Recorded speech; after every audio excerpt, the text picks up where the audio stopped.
Ce projet de délibération porte effectivement sur l'hôtel Major Martin. Situé au 7 rue Major Martin, dans une cour intérieure, il est extrêmement difficile de repérer cet immeuble. Il fait un peu plus de 500 mètres carrés sur 3 étages avec un rez-de-chaussée, des caves et un grenier. Il est composé d'environ 17 salles de tailles différentes, allant de 17 mètres carrés à 60 mètres carrés.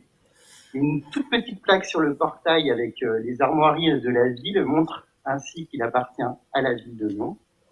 Par contre, une question se pose, combien de Lyonnais ont-ils identifié ce patrimoine municipal? Alors j'ai l'intime conviction, mes chers collègues, que si demain nous publions un sondage sur l'hôtel municipal Major Martin, il révélerait qu'une infime pourcentage d'habitants connaissent ce bâtiment et encore moins son utilisation. Ce résultat n'est pas étonnant. Si vous cherchez des informations sur cet équipement, le site de la ville de Lyon n'en fournit aucune. Aussi surprenant que cela puisse paraître, seule la plateforme du patrimoine du ministère de la Culture et le service de l'inventaire du patrimoine culturel du Conseil régional Auvergne-Rhône-Alpes permettent d'en déduire son usage. Je vais donc vous faire une confidence ce soir. Le 1er arrondissement a dans sa zone géographique une maison des associations dont la gestion, disons-le, est jalousement cachée et jalousement gardée par l'administration centrale. Alors aujourd'hui, que savons-nous sur cet immeuble? Nous savons qu'une quarantaine d'associations jouissent de cet espace. Nous savons que certaines y siègent depuis Mathusalem. Nous savons que de nombreux créneaux sont disponibles. Les statistiques démontrent que les 17 salles sont clairement sous-exploitées. Pourtant, et tous mes collègues peuvent en témoigner, nous manquons cruellement de locaux dans notre arrondissement et nous pouvons difficilement satisfaire toutes les demandes. Avec l'hôtel Major Martin, nous pourrions y répondre, même en partie, mais l'opacité du fonctionnement est telle qu'aujourd'hui, les associations du premier ne peuvent pas en profiter.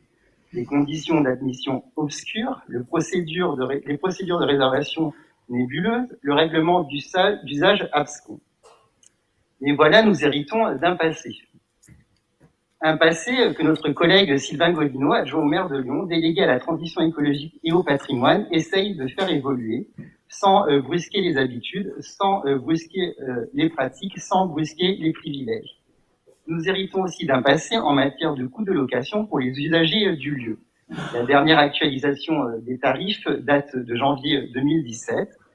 Cette actualisation a été effectuée en catimini, en toute discrétion, sans concertation, sans débat démocratique par l'ancien maire de Lyon, avec un simple arrêté du maire, acte administratif qui n'oblige aucun débat en conseil municipal et en conseil d'arrondissement.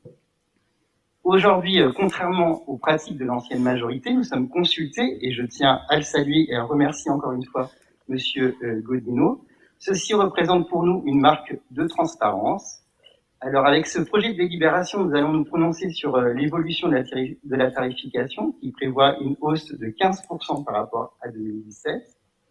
Mais nous allons aussi nous prononcer sur une notion qui n'existait pas avant, la possibilité pour notre mairie d'arrondissement de réserver des créneaux pour les associations du premier. En contrepartie, elle aura à sa charge les frais de location. Pour mémoire, la gratuité des salles municipales pour les associations à but non lucratif est une tradition dans notre arrondissement.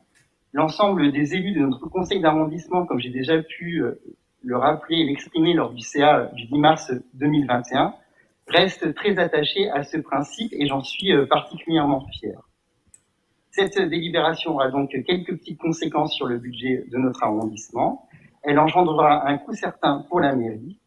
Et je tenais à mettre en lumière cet effort financier que vous consentez, Madame la maire, pour soutenir le tissu associatif du premier arrondissement et je vous en remercie également. Alors mes chers collègues, ne boudons pas ce soir notre plaisir. Cette délibération est une excellente nouvelle pour notre arrondissement et pour la vie associative. Nous serons en mesure en 2022 d'ouvrir cet espace aux acteurs de notre arrondissement, d'offrir plus de créneaux aux associations afin de les soutenir. Vous l'aurez compris, mes chers collègues, je me réjouis de cette première étape vers une plus grande démocratisation de cet immeuble et je m'en félicite